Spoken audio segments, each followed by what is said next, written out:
This meeting is now being recorded. Good evening and welcome to the Connecticut Department of Transportation's Public Information Meeting for State Project 0172-0504. This project will install centerline rumble strips on eligible roadways throughout Connecticut that will be repaved in 2022. Tonight, we will be presenting on the need for centerline rumble strips in Deep River on Route 145, Stevenstown Road, as well as highlighting the safety benefits that come with the installation. My name is Balazs Zoke, and I am the project engineer at the Connecticut Department of Transportation for this project. I want to thank everyone for taking the time to join us. We hope our presentation will be informative, and we hope to answer your questions and concerns during tonight's question and answer session. By the end of tonight's meeting, we hope you will have a better understanding on the importance and benefit of installing centerline rumble strips in Deep River. If you are viewing this presentation in Microsoft Teams, you have the option to view captions or subtitles for this presentation. To turn on this feature, select the CC button at the bottom right corner of your screen to turn on the captioning. Then choose the language by selecting the settings wheel next to the CC button, select Captions/Subtitles, and select the desired language. Available languages are English and Spanish. Before we start the presentation and introduce the project team, I would like to go over a few housekeeping items and explain the format for tonight's meeting. Our presentation will last approximately 20 minutes, and once it is completed, we will host a live question and answer session. You will have three ways of communicating with us during the live Q&A. Option 1 is to send an email to DOT Project 172-504 Deep River at ct.gov. Option 2 is to leave a voicemail at 860-944-1111.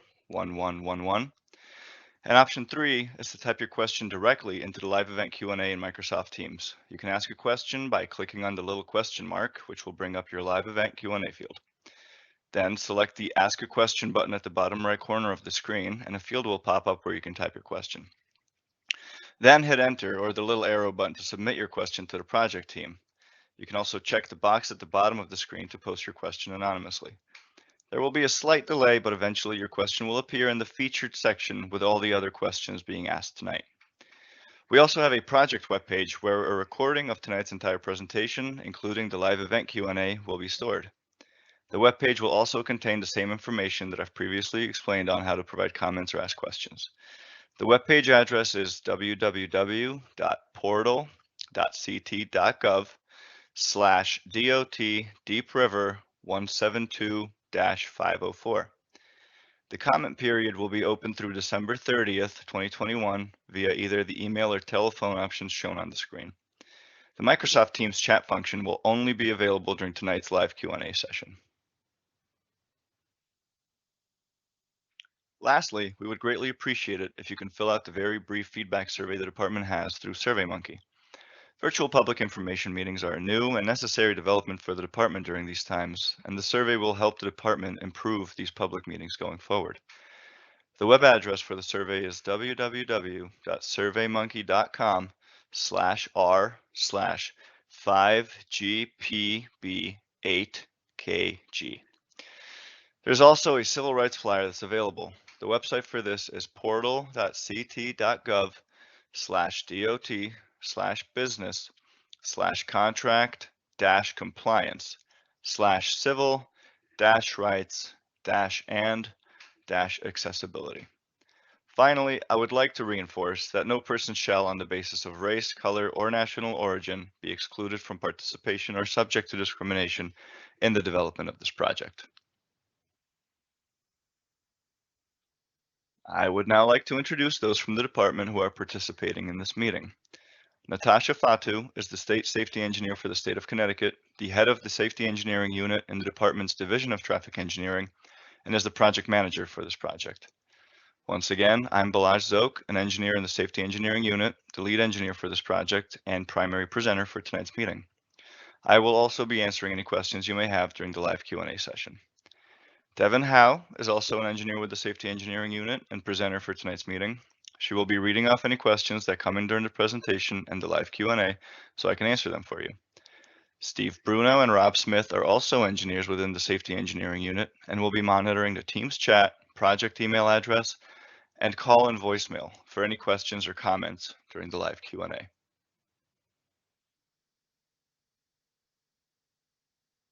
Tonight, we will go through the project description and purpose of this project, as well as objectives that we hope to achieve.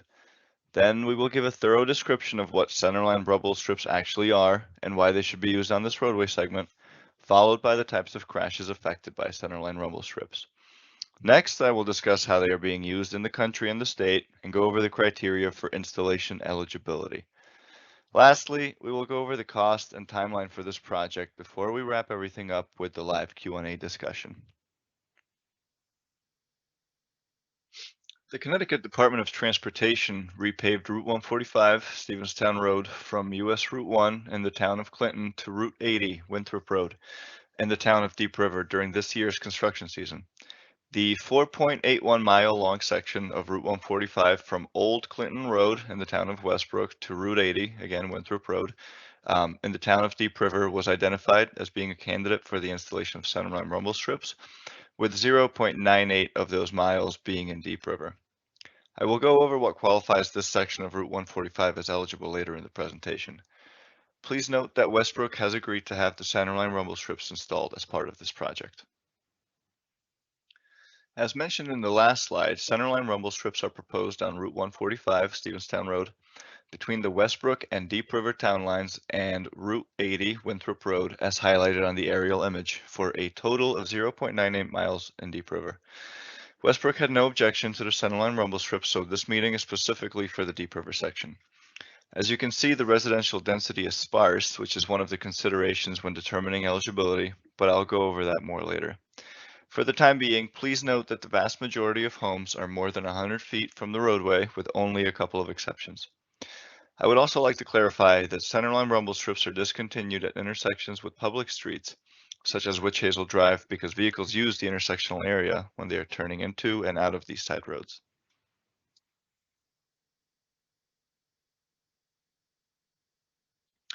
So what are centerline rumble strips? They are grooves within the double yellow centerline that produce noise and vibration when the tires of a vehicle come into contact with them. The noise and vibration alerts the driver that they have departed from their lane and gives the driver an opportunity to recover. Centerline rumble strips are different than the grooves along the edges of Connecticut's interstate highways. The grooves for centerline rumble strips on secondary roads are not as deep and therefore produce much less noise. Why centerline rumble strips? Well, the audible and vibratory warning greatly improves the chance that a driver will quickly and safely return to their lane. Centerline rumble strips also have the additional benefit of helping drivers navigate during poor weather conditions such as fog, snow, rain, or when pavement markings in general are obscured. The Federal Highway Administration has identified centerline rumble strips as a proven safety countermeasure to address head-on and sideswipe opposite direction crashes. They are also considered a proven low-cost safety improvement. As I mentioned in the last slide, centerline rumble strips are an example of a proven safety countermeasure, according to the Federal Highway Administration, along with the other countermeasures shown on this slide. Additional information can be found here by Googling proven safety countermeasures and clicking on the first link. The department's safety engineering unit also has an informational website which provides additional information specific to Connecticut. In 2020, there were 36 fatalities and 2,340 injuries from head-on and opposite direction sideswipe crashes on Connecticut's non-freeway roadways. Centerline rumble strips help reduce these types of crashes, which could be attributed to distracted or fatigued driving. Over 25% of people injured in crashes associated with vehicles crossing the centerline were under the age of 25. It is also worth noting that Connecticut is experiencing a 57% decrease in fatal and severe injury crashes since we have started installing centerline rumble strips. Looking at motor vehicle crashes on the segment of Route 145 in Deep River from 2018 to 2020, there were 8 reported crashes. One of these crashes involved a vehicle crossing over the centerline into the opposite lane and then hit a fixed object, resulting in the crash. The point of the centerline rumble strips is to reduce the possibility of these types of severe crashes.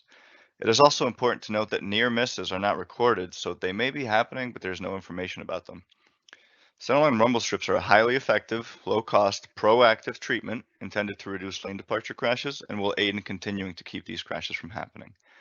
Based on national data, fatal and injury head-on and sideswipe crashes in rural areas are reduced by an average of 44% when they are installed.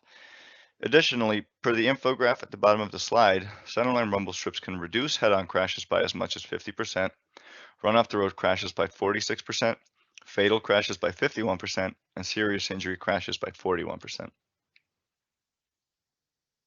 There are approximately 43 states across the country that use centerline rumble strips, including all the states in the Northeast U.S.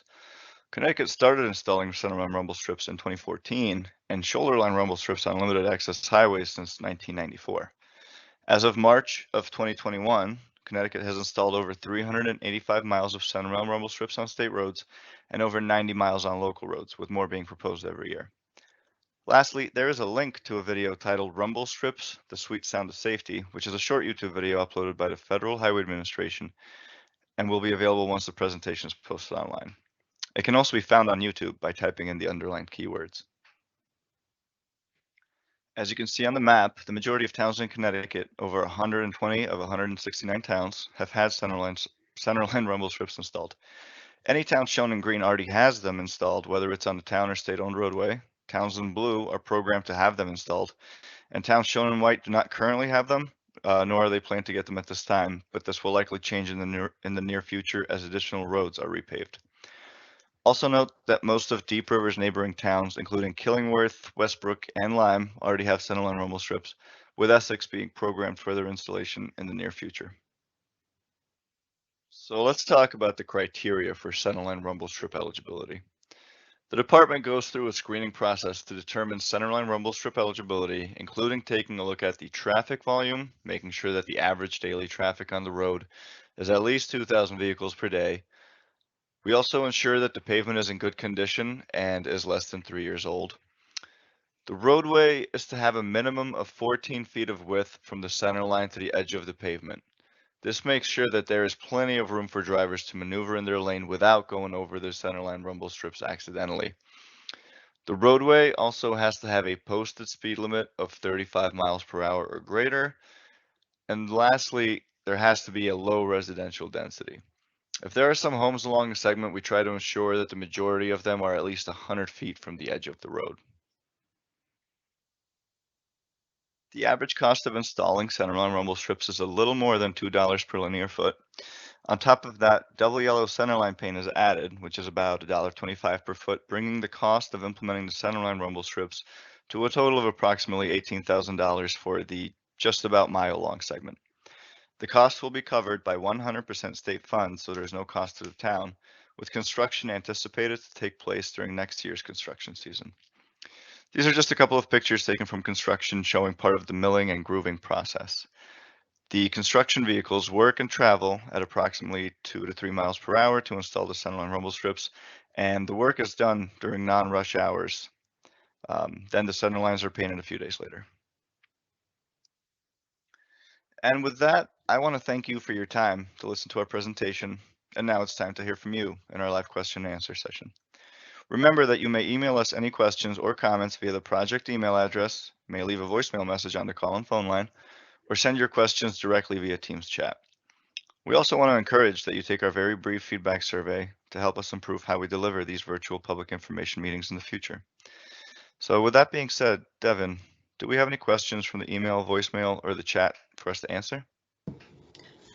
Thank you, Balaj, for that great presentation. I do believe we have at least one phone and one email question. Yep. Okay, so the first email question reads, I have a concern that when there are rumble strips in the center of the road, that vehicles will not give sufficient safe clearance to pedestrians and bicyclists on the edge of the road when passing. I have bicycled in these areas and I am concerned that this will decrease safety. Thank you, Devin, for that question, and also to whoever sent it in. That's a good question. Bicyclists are inherently included in the design before we consider the centerline rumble strips in an area. So the requirement for centerline rumble strip eligibility, as was briefly mentioned or touched on earlier, is that the roadway width from the centerline to the edge of the road is a minimum of 14 feet wide, and this section of road happens to meet that requirement. So the lane width for a vehicle is 11 feet, which means that the shoulder width is at least 3 feet wide, and the average vehicle is about 6 feet wide. And this means that vehicles have a few feet of buffer both between the shoulder and the center line itself. Thank you, Balaj. So I do want to take a moment to remind everyone again how they can ask questions. For those in YouTube, this information can be found under the video. You just need to click Show More, and the email address should be there for you to copy and paste. It is not a hyperlink, so you will need to copy and paste it. For those in the chat, you can post your question in the Teams live event chat, where you have the option to ask a question anonymously as well. For everyone else, please contact us by email at dotproject172-504 deepriver@ct.gov, or you can contact us by phone at 860-944-1111, where you can leave a message with your question. With that being said, I do believe we have a phone question that came in before the meeting started.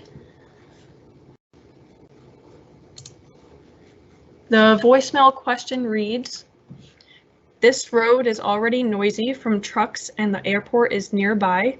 Last thing we need is more noise. Having rumble strips installed is not that big of a deal around here. It is not needed. Bigger thing would be to have the trucks driving by here slow down, which would make things safer. Randomly found out about this since she gets the Hartford Courant, not the New Haven Register." I'm assuming this is in reference to the advertisement, which is where the advertisement posted. Okay, correct. New London Day is another paper that people get in the area. Okay, so it seems like the main concern here is they don't want rumble strips. They would prefer to have the speeds decreased.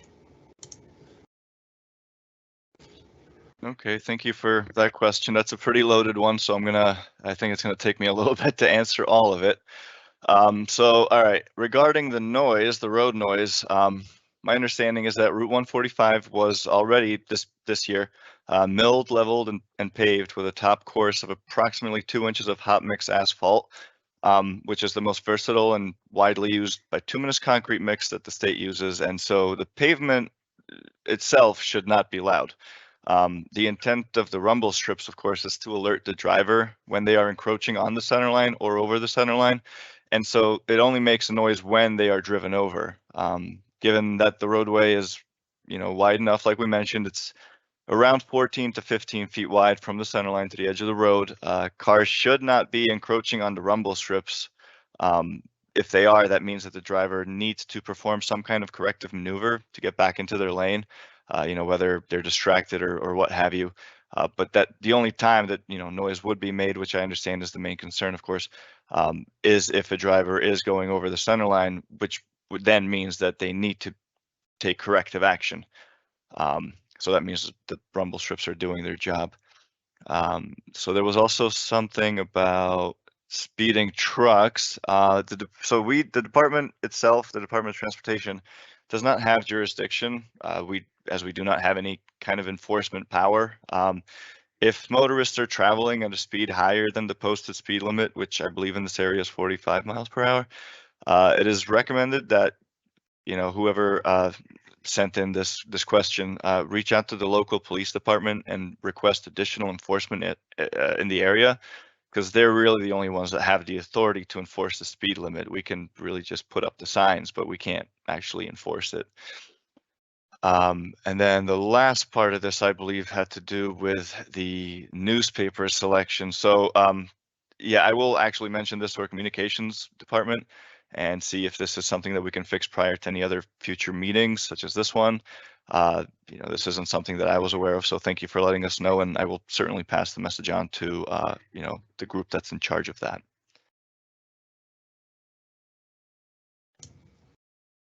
Thank you, Balaj. So I do want to take another moment to remind and encourage everyone to participate in the brief survey at the link displayed on the screen. And it's on YouTube as well under the Show More option. And it's also located at the bottom of the project website. So Balazs, we do have another anonymous question. It reads, since having the rumble strips increases safety so much, why not on the sides as well? So why not the installation of shoulder line rumble strips? So thank you for that question. My understanding is that so first of all, this project is specifically just talking about the centerline rumble strips. So even if the edgeline rumble strips were eligible, that's not something that would be installed or really looked at under this project. Having said that, I do believe that shoulder rumble strips are used more on, highways and interstates and roadways like that, rather than, state roads such as this one that's in a rural area. And I believe it was mentioned during the presentation, but the shoulder rumble strips are actually louder than the centerline rumble strips. And so that's actually another reason why, we wouldn't want to proceed with the installation of the edgeline rumble strips in this area. And that's why we're only pursuing the centerline ones. All right, thank you. So another reminder that the public comment period for this presentation is open through December 30th, and we will be reviewing all voicemails and emails within that time frame. However, the live chat option is only available during this live event today. Okay, we have another anonymous question. The state installed them on West Elm Street. The road width from Route 9 to Route 80 is less than 15 feet on most of it. I measured it this summer. It is 11.5 at my home and less than 25 feet from my front door. Additionally, the grooves are not in the painted line. Thank you for that question. So I believe West Elm Street is Route 80, if I'm not mistaken, but I could be. I'm not too familiar with the other sections of Deep River other than, what we're discussing tonight. Having said that, I'm not really sure, I guess, when they were installed or under what project or what year or really any of that other information. Like I said, the state has been installing centerline rumble strips since 2014. And as far as these virtual public information meetings have been happening for the past year, that is not one that I personally am familiar with. I'm not sure, of the exact specifications of the roadway width in front of, where the home is. Unfortunately, I'm not sure where your home is, what the address is. But either way, that's not necessarily something that we do, going forward, or at least as part of the projects that are happening now and in the future. We're pretty strict with the 14-foot minimum, and we actually, don't consider any segments now, at least moving forward, that don't meet that criteria, as well as the other criteria that we talked about earlier in the presentation. Thanks, Balazs. So another reminder, a lot of reminders tonight, that the general information about this project and a copy of the plans you can find on the project website if you want to take a look at the designs that we posted. Okay, we have an anonymous comment. They're concerned about the noise. They said the noise is terrible and greatly degraded their quality of life. Thank you for that comment. So I assume that this also has to do with the West Elm Street one that, again, unfortunately, I'm not too familiar with how or when it was installed or who, what project or who was the project manager on that one. Unfortunately, I don't have the information on that. Having said that, we value all of your input and we'll take it into consideration. We take all of these comments into account, and that's why we're having this meeting. It's the first part of the process to get input from the people local to the area. Having said that, I do want to reiterate that this is a low-cost roadway safety feature that is proven to save lives. And the department has taken a proactive approach, trying to prevent the crashes from happening rather than a reactive approach, which is fixing the problem after crash has already happened.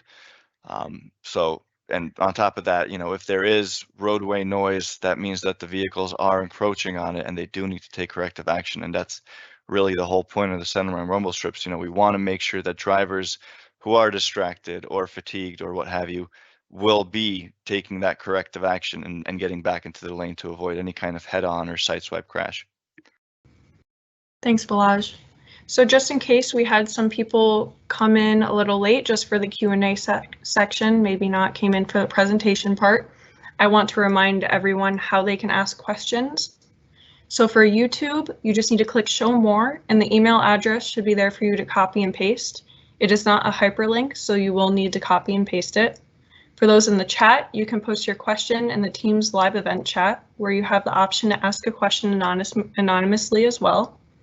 For everyone else, please contact us by email at dotproject172-504 deepriver@ct.gov.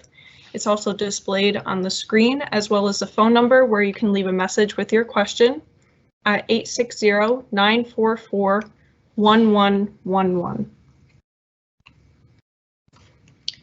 Okay, another anonymous question. Why was there no hearing for residents of Route 80? We had no chance to voice concerns prior to installation.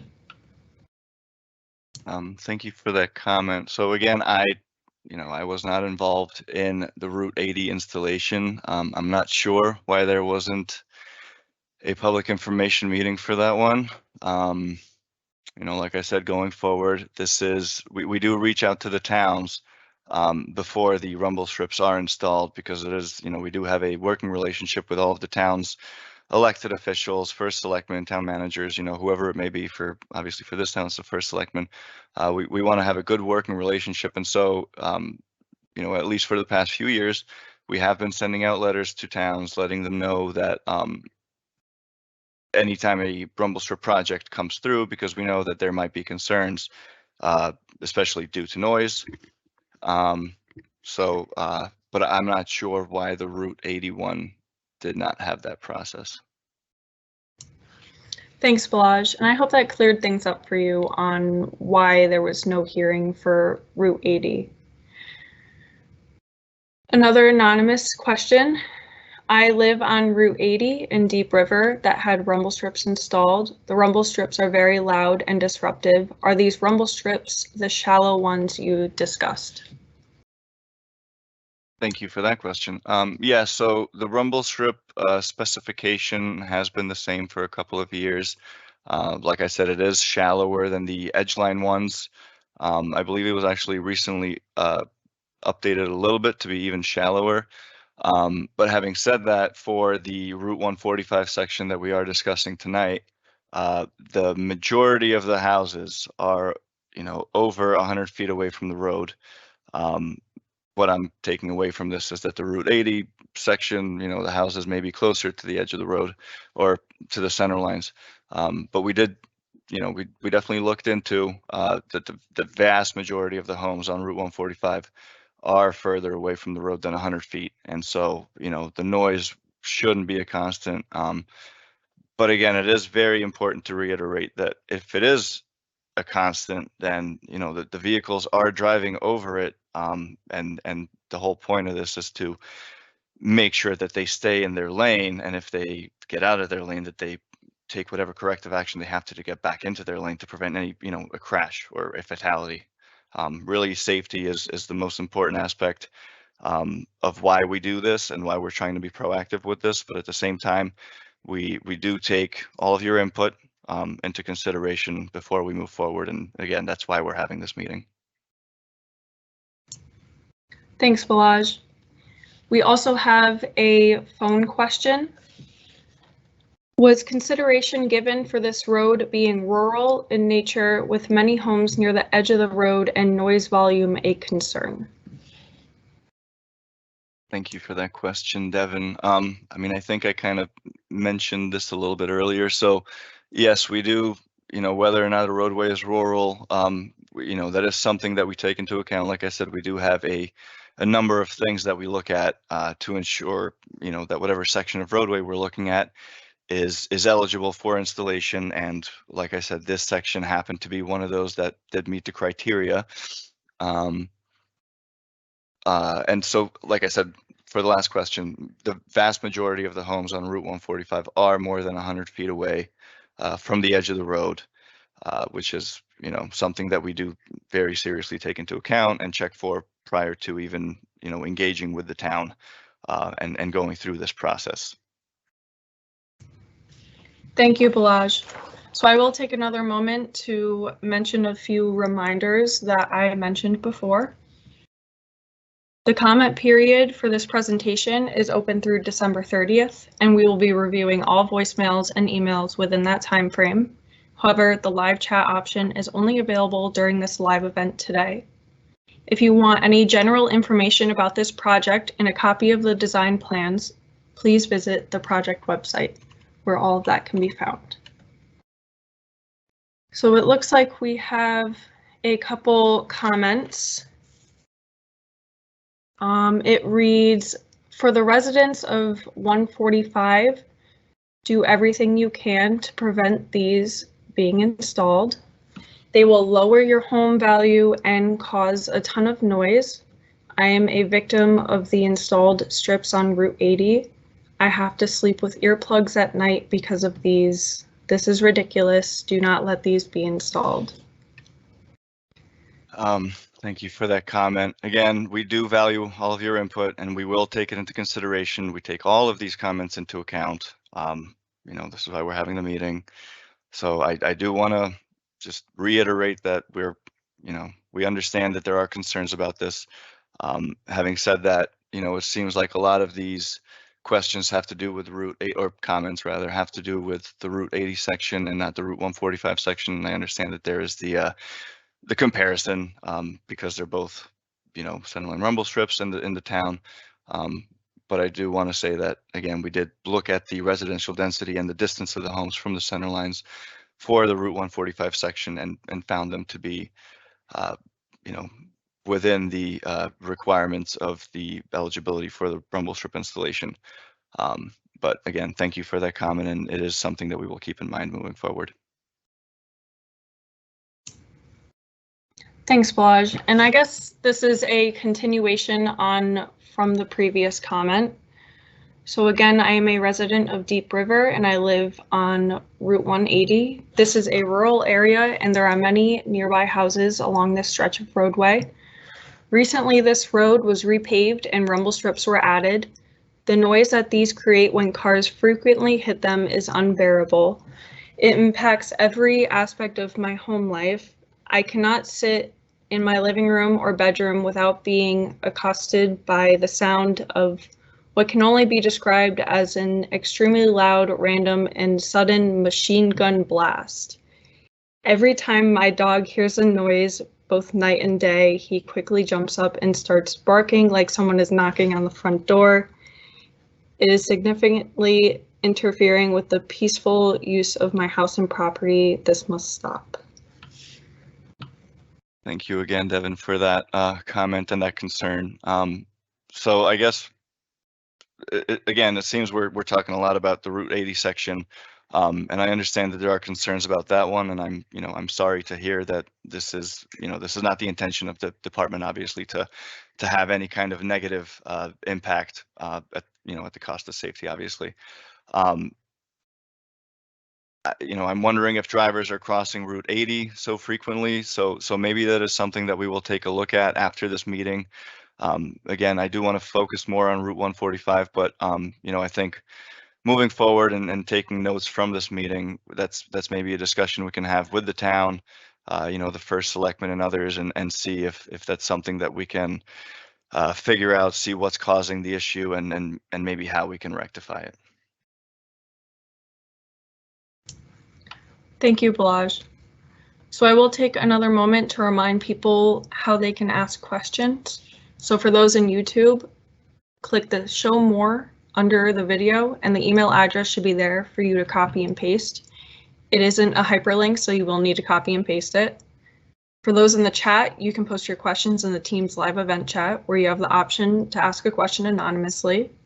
For everyone else, please contact us by email at dotproject172-504 deepriver@ct.gov or by phone at 860-944-1111. So we do have another question. We drive a motorcycle and so does my family. We have to drive over the rumble strips every time we leave our driveway or my family comes to visit. It is a safety concern and I'm afraid either me or my elderly family members will get into an accident. Thank you for that question. So, I mean, for what it's worth, I also ride a motorcycle. So I do understand your concern in terms of that. Having said that, we do, so there are breaks in the Centerline rumble strips at any proposed locations, but they won't, you know, they're not at the driveways. Like I mentioned, they're only at intersections with you know, town roads like Witch Hazel Drive and others along this segment. So, but you know, having these breaks at every single driveway, I think would just be kind of you know, take away from the impact of the rumble strips and the continuity of it. So, you know, we also follow best practices and guidelines that the Federal Highway Administration gives us in terms of design and specifications. So, you know, it's not something that we can really stray from too far. But I do understand your concern. Thanks, Balaj. So another reminder that the comment period for this presentation is open through December 30th, and we will be reviewing all voicemails and emails within that time frame. The live chat option is only available today, so if you think of a question after the presentation is over, you can email or leave a voicemail. So we have a phone question. How much voice does the community have regarding installation of the Centerline rumble strips, or has it already been predetermined that they will be installed? Thank you for that very good question. So no, I do want to reiterate again that this meeting is for us to get input from the town. Obviously, you know, I don't live in Deep River, but you folks do, and that's why we're having this meeting. You know, part of the intent of the meeting is to educate the people about the Centerline rumble strips and the citizens, but it's also obviously to get input from the community. You know, the department, we rely on local citizens like you to inform us of any concerns, any issues. And so, you know, once all of the comments are received and we have some time to digest it and discuss it, you know, it actually will be discussed with the local traffic authority and or the chief elected official. Again, for Deep River, that would be the first selectman. So no, it is not predetermined. That's the point of this meeting, is to get feedback from everyone in town who would be impacted by this. Thanks, Balaj. So we do have another phone question. It reads, I live on Route 80 and have found that the Centerline rumble strips are about 25 to 30 feet and the speed limit is 35 miles per hour and measures less than 15.5 feet in width. Why is there no break in Centerline for driveways? Thank you for that question. Again, it's a little, so it has to do with Route 80, which I'm not quite as familiar with as the Route 145 segment that we were, you know, presenting on today. But as far as why there are no breaks in center lines for driveways, I think I touched on that for the citizen with the motorcycle question. The breaks in the center line rumble strips, if installed, are only at intersections with town roads, not at driveways. And that's just following, you know, design standards from FHWA and best practices that they set forth for us. Thanks, Balaj. So another anonymous question. What is the process to request removal of rumble strips already installed? Thank you for that question. So I assume this is also talking about Route 80.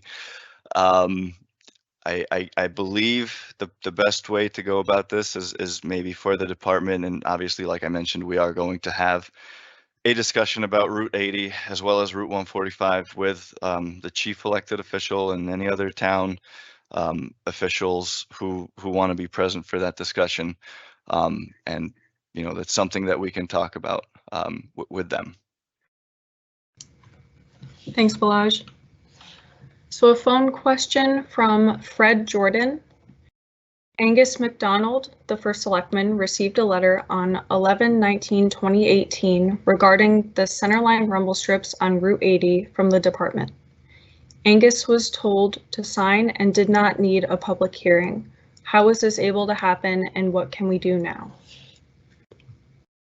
Thank you for that question. So, Fred, Mr. Jordan, I'm not again. So I personally was not involved with this project and Centerline rumble strips and their installation up until 2020. So, I'm not entirely sure, how the process has changed from then to now. But again, that is certainly something that we're going to discuss with First Selectman McDonald. And unfortunately, that's the best I could tell you right now. Is we'll have a conversation with him in the town and get to the bottom of it. But I do want to also say that again, going forward, this is the if any chief elected official does have hesitancy about the rumble strips being installed, the department does want to have these kinds of meetings to educate the citizens, but also to get any kind of feedback that they might have.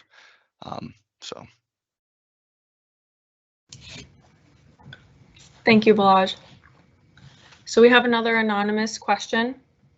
It reads, since in sections, the strips are not in line with the painted lines, so cars hit them without even going over the line, can that be fixed? Thank you for that question. I don't know if I fully understand it. So the strips are not in line. So the rumble strips are not in line with the painted lines. So cars. Okay, so I guess what I'm taking away from this is that maybe when the rumble strips were installed, maybe they weren't installed where the center line should be or where the painted center line is.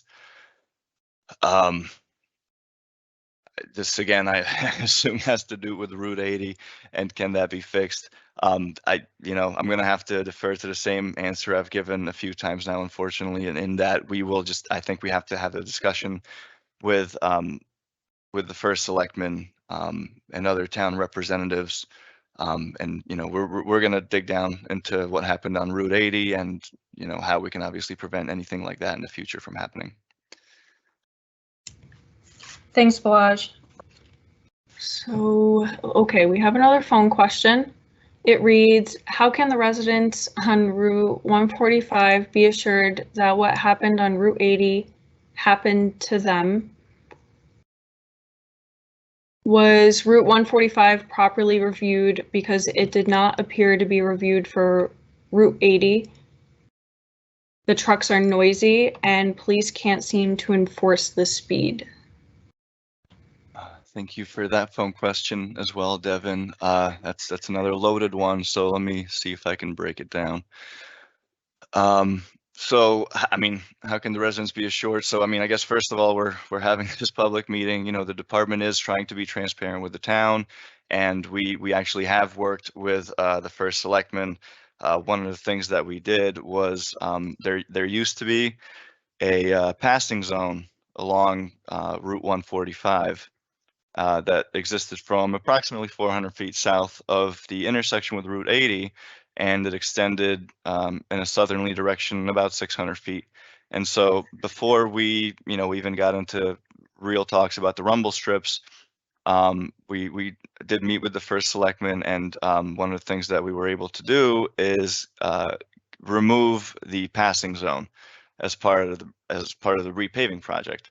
So again, it is important that we are, as the department, we are very transparent and obviously willing to work with the town as well as the citizens and take whatever input that we can get. And then as far as how we know Route 145 was properly reviewed.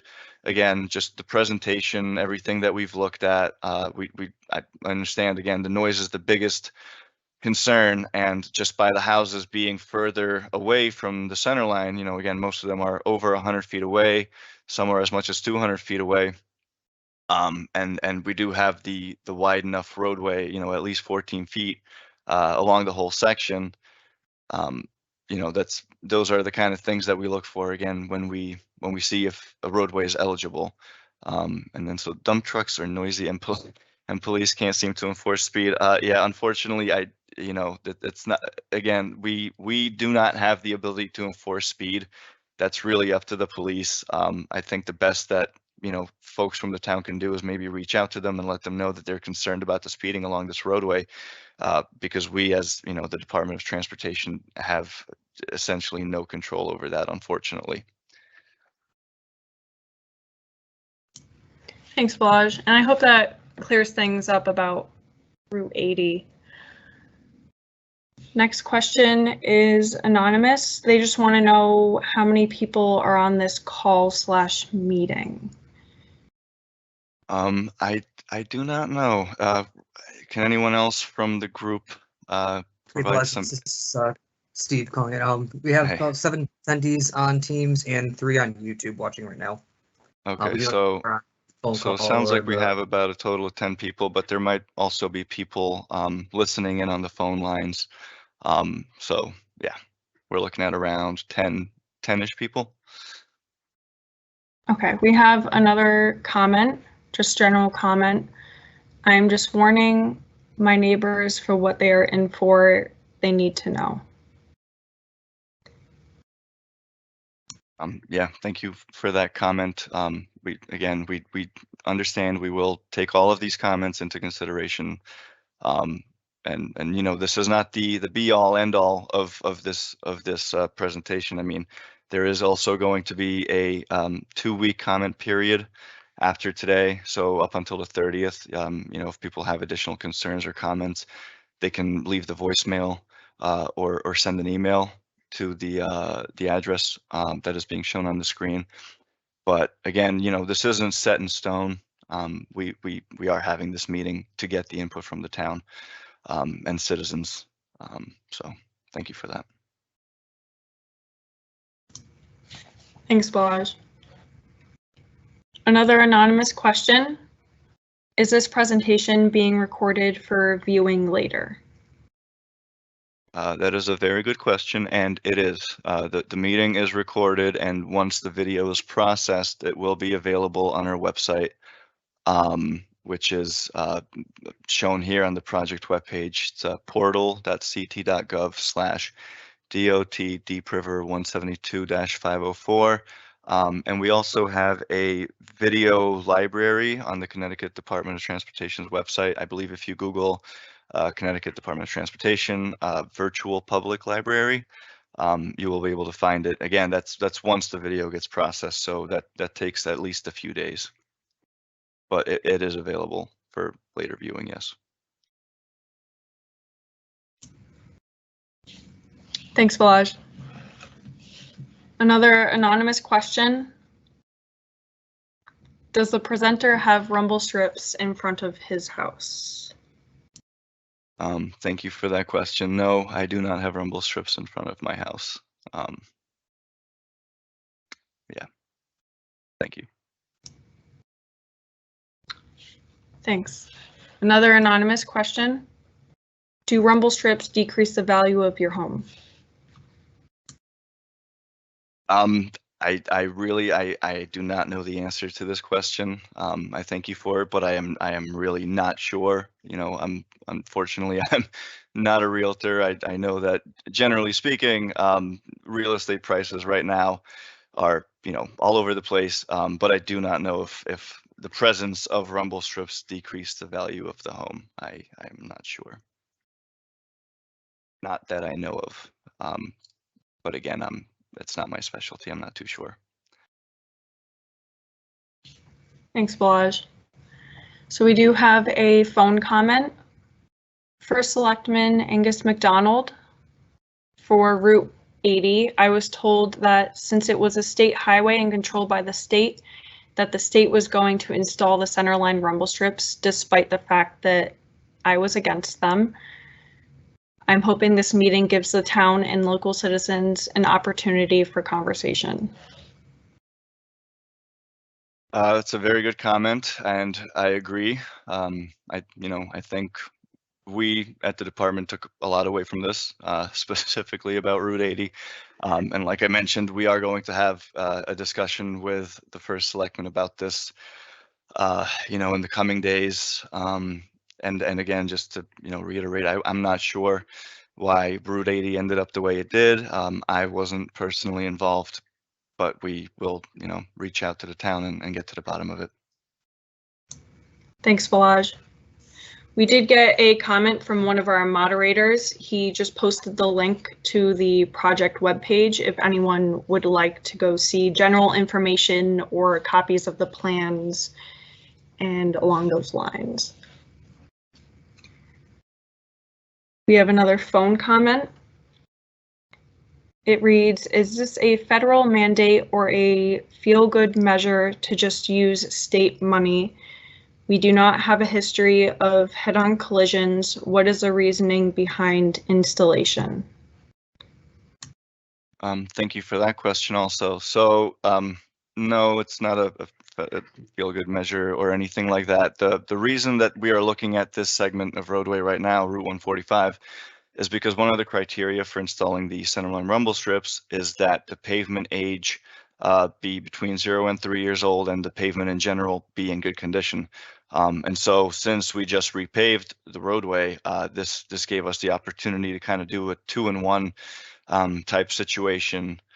So since it was just repaved, the idea is that since it's new pavement, it's in good condition, this is a chance for us to look into this countermeasure and see if if it's eligible for installation. And again, if it is, then we get to this point where we discuss with the town and see what they have to say and the citizens have to say.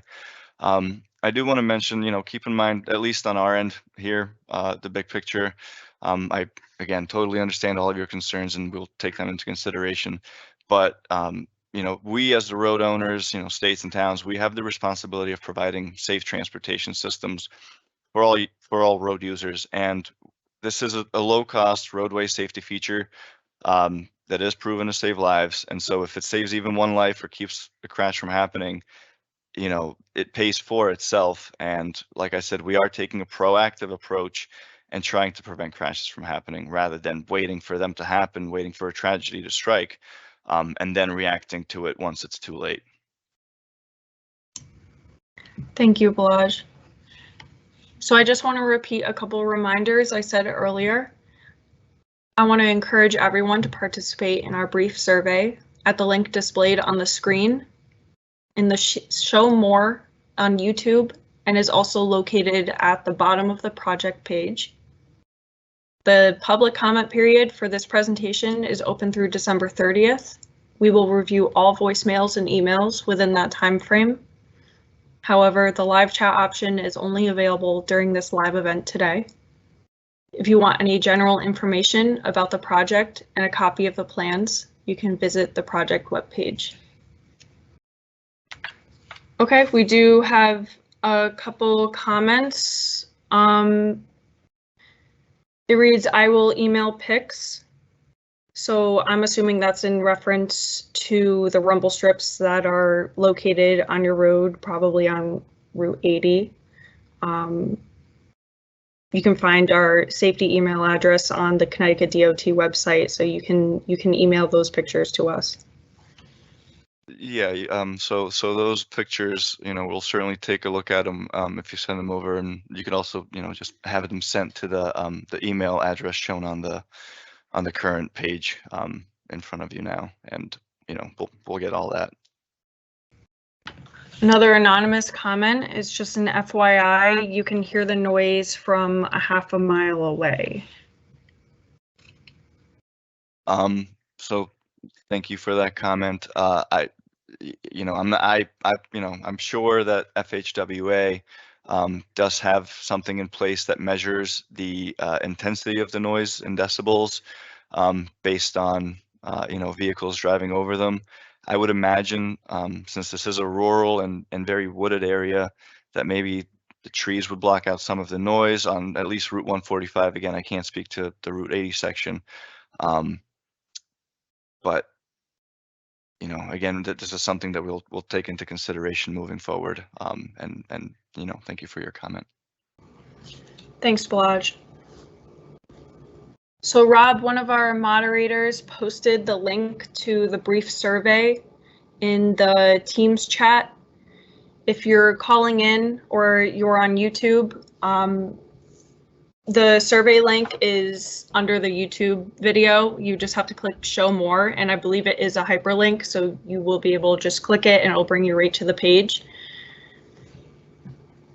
And then for people over the phone, you can visit the project website, and the survey link is at the bottom of the page. So we have another phone comment from James Samuels. It is outrageous that Centerline rumble strip installation can be made by one person, the first selectman. I think Centerline rumble strips are a terrible idea, and I hope they do not get installed at any more locations. Ms. Samuels, thank you for the comment. I guess maybe it wasn't clear. So the Centerline rumble strips in general are not, the installation of it is not made by one person. We do have a group in the safety engineering section that does look at, again, the eligibility and kind of times that with when the roadways themselves are being repaved, so that it can be done, in conjunction with that when the roadway is still new and in good condition, the pavement, I mean. I understand that there's a lot of concern from the folks in Deep River, and again, we will certainly take that into account. Having said that, it is a low-cost safety countermeasure that the state pays for. The town doesn't have to pay for it, and it is a proven safety countermeasure. That's really the biggest the biggest thing I would like to stress for this. I understand that the noise is an issue, especially on the Route 80 section, which we will look into. But like I said, we do have almost 400 miles of Centerline rumble strips on state roads at this point, and almost 100 miles on local roads. And the general consensus is that they are helpful. We don't, overall the positives outweigh the negatives. But having said that, we're not going to force the installation in Deep River. Obviously, we're going to have further discussions with First Selectman McDonald and other town representatives. But in general, since it is a proven safety countermeasure, and we have seen, like I mentioned, a decrease in the number of head-on crashes on some roadways that have had these Centerline rumble strips installed, it is a good safety countermeasure, and it's a proven one, and it is cheap to install. So it is important to keep that in mind. But thank you for your comment. Thanks, Balaj. So another phone question. How can we be assured that the community has involvement and adequate input for Route 145? Thank you for that question. I think that, by having this meeting and having this presentation and, just talking through all of the concerns that the town has and the citizens have, I think that's how we, hopefully, we're getting that message across that we do want to be transparent and work with the town as far as, getting the community involved. And that's really the point of this presentation. Thanks, Balaj. Another anonymous question. Can citizens be involved and or present when the DOT has their discussion with the first selectman? Thank you for that question. I'm not entirely sure. I don't think it's a closed door policy by any means. I think we're gonna probably have a discussion you know, within the DOT and the first selectman, and see, you know, what, I mean, obviously see what we can rectify regarding Route 80, and then obviously have further discussions about Route 145. But I do believe that the first selectman is on this call, so and has received all of the citizens' concerns, and you know, everyone's voiced their opinions to him, as well as now to us. So you know, he's certainly aware, and again, like I said, just further discussions will follow. And the comment period is open until December 30th. So if anyone has any additional concerns that maybe were not addressed tonight, or something else that they, you know, can think of later, we do have the comment period open for that reason. Thanks, Balaj. So it does seem like the questions are slowing down a little bit. So I think we're going to do a last call. So while I give everyone the chance to put in their questions or comments, I'll repeat a couple reminders. So just like Balaj said, the public comment period is open through December 30th. We'll review all voicemails, all emails within that time frame. The live chat is only today. I want to encourage everyone to participate in the brief survey at the link displayed on the screen. And with those access to the chat, I believe Rob Moore posted the link to the survey. For those on YouTube, you can click the show more option, and the link should be there. It'll bring you directly to the page. For those calling in, you can visit the project website, and the survey link is at the bottom of the page. If you would like to leave another question after the live event has ended, you can email us at dotproject172-504@ct.gov, or leave a voicemail at 860-944-1111. So we have another phone question. They are a West Elm resident. How many people in the affected area were notified about this meeting because it was not in all the local papers or in the town newsletter? Thank you for that question as well. So, you know, this isn't something, the way we reach out is primarily through the office of the chief elected official, in this case being the first selectman, and you know, his administrative assistant, and the conversation begins with them. Having said that, you know, we do post or provide them a copy of the notice of the public information meeting, and that contains a brief description of the proposed project. And then we also provide a copy of project display materials that they, you know, that they may use to post to the town website. We also, like I mentioned earlier, you know, we did have one citizen concerned about the newspaper that that everything was posted in, the public information meeting display ad, and that was posted in the New Haven Register on December 2nd and December 9th. So our policy is to post it 1 week and then 2 weeks prior to the meeting, to give people time and a heads up that the meeting will be taking place. Having said that, I did kind of touch on this earlier. We will, you know, work internally to figure out what additional newspapers should be posted in, given, you know, the town that it's in right now. You know, the direction we had was to post in the New Haven Register, but again, that is something that we will also take a look at, and make sure we, you know, we get right in the future, and rectify as necessary. Thanks, Balaj. So we do have another anonymous comment. It reads, "Thank you for this session. Very educational and informative. I'm in favor of the rumble strips." Thank you for your comment, and you know, just, yeah, thank you. Appreciate it. Thanks. Trying to, you know, the biggest thing is really just to let people know why we're doing it, and that it is a safety, you know, a proactive safety countermeasure. But thank you. Thanks, Balaj.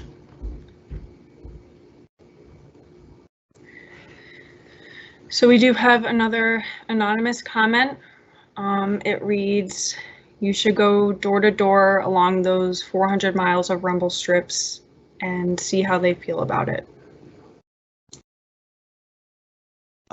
Yeah, thank you for that comment. Again, we will take it into consideration along with all of the other ones. Thanks, Balaj. Okay, another phone comment. You say that you are going to listen to the people of the town, but you also say that you are going to work with the first selectman, who is just one person. That does not seem correct. Thank you for that comment also. So yes, I mean, primarily we are going to work with the first selectman and whoever else is in town. But that does not preclude, you know, again, people from the town from participating. Again, you know, this is a chance for everyone to voice their concerns, and these concerns are you know, loud and clear. And, you know, I'm sure that you know, we may even have a follow-up meeting. I'm not sure at this point. You know, really the point of this meeting is just to get your initial input or initial reaction to everything. And obviously we got that. So, you know, now we kind of go back to the drawing board. And you know, that's why we're having this meeting, is to get input from you people, you folks, local to the area. So yeah, thank you. Thanks, Balaj, and I hope that clears things up. So I'll give another minute for people to put in any more questions they might have. In the meantime, I'll repeat all the reminders that I said earlier, just in case we had some people tune in a little late. I encourage everyone to participate in the brief survey at the link displayed on the screen, or on YouTube, go to the show more option under the video and the link should be there. For people in the chat, you can type in the link from the screen, or Robert Moore has posted it in the live event Q&A for you to click on.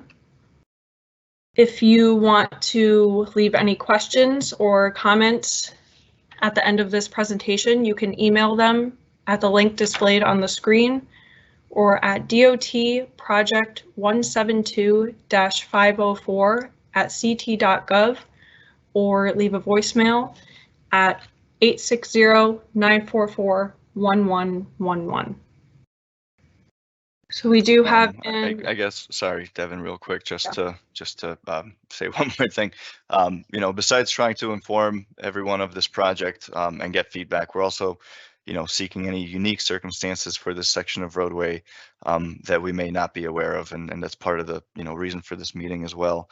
But really, I think the best you know, way to move forward is obviously we're going to take these comments and this discussion into consideration. And I think if people, again, have additional concerns, the best way would probably be to send in written comments to us at the email, or leave a voicemail at the phone number that is being shown on the screen. Yeah, thank you, Balaj. And it looks like we just have a general comment for Angus McDonald, the first selectman. If you're on this call, please schedule a public meeting on this for citizens to voice our concerns. Yeah, thank you. And again, I believe he is, but if he is not, we will certainly pass the message along to the first selectman.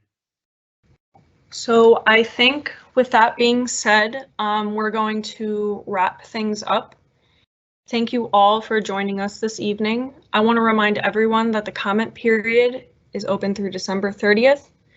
And I'm going to repeat the email address one more time: dotproject172-504@ct.gov, or you can leave a voicemail at 860-944-1111. You can also visit us at the project website, where you can find a copy of this presentation, copies of the plans, and a link to the brief survey I again encourage everyone to fill out. Thank you everyone for tuning in. And thank you for your time, and enjoy the rest of your night. Thank you. Yes, thank you everybody for coming,